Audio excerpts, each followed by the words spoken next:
En este mini vídeo vamos a intentar resumir de forma esquemática cuáles son los pasos que deben de realizarse cuando uno se enfrenta al análisis de componentes principales, es decir, cuál debe ser la secuencia de investigación que debe de utilizarse al hacer uso de esta técnica.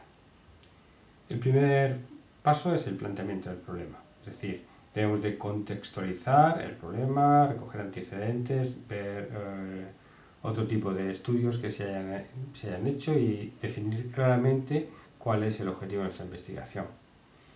Dentro de esta contextualización entra el intentar establecer cuáles van a ser los factores o componentes principales que cabe esperar encontrar y cuál va a ser su significado, hacer una hipótesis previa. Aquí también es una cuestión primordial identificar o distinguir si la técnica con la que queremos abordar la cuestión es un análisis de componentes principales o un análisis factorial. El análisis factorial, ya lo veremos en vídeos a continuación, es una técnica muy similar al análisis de componentes principales, pero la diferencia es que lo que intenta recoger son los factores internos que explican el comportamiento de las variables. ¿Okay?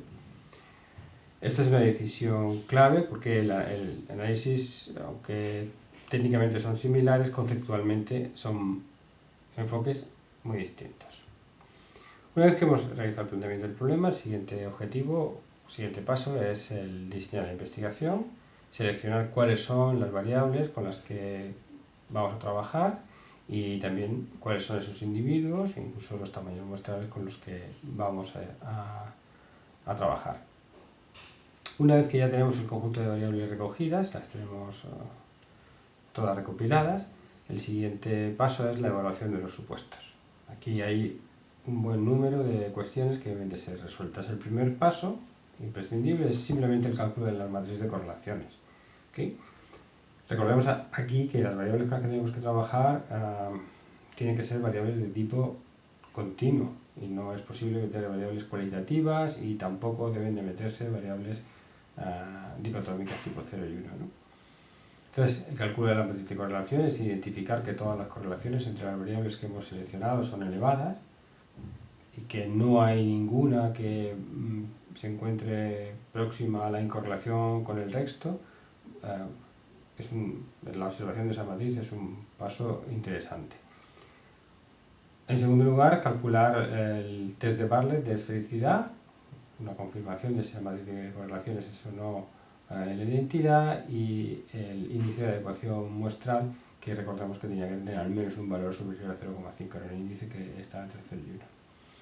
La hipótesis de linealidad también es importante, es decir, vamos a suponer esta técnica que las componentes principales son combinaciones lineales de las variables originales, si esto es conceptualmente interesante o no, si se cumple. Y también, aunque no es una cuestión que sea excesivamente importante, en cuanto a que la técnica robusta a alejarse de esta condición, las variables teóricamente tienen que ser normales 2 a 2.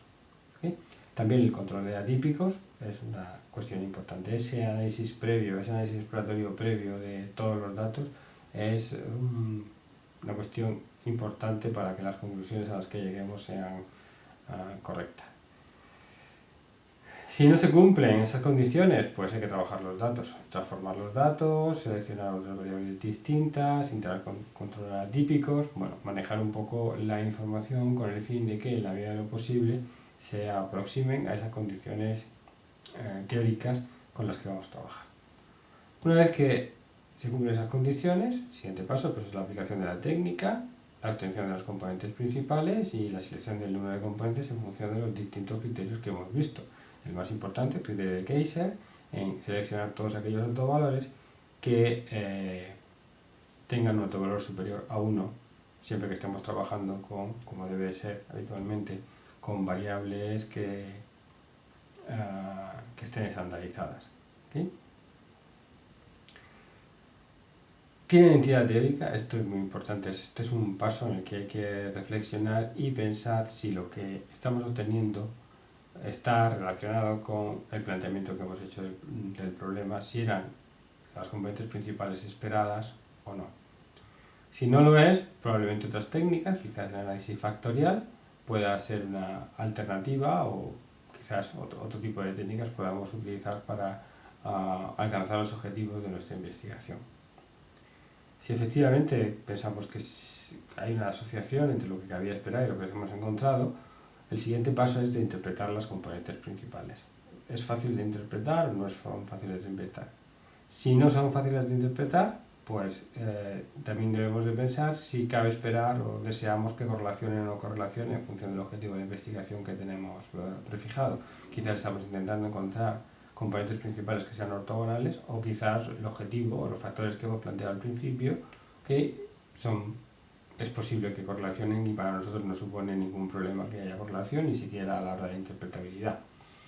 Para eso las rotaciones oblicuas o no oblicuas son las más adecuadas en función de los criterios que tengamos, y una vez que hayamos utilizado las distintas técnicas, Varimax, Quartimax, Equamax o las no oblicuas, ¿okay? Finalmente interpretamos las componentes y le damos nombre a esas componentes principales. Decimos, la primera componente principal es el indicador de tal, la segunda es un indicador de cual, ¿okay?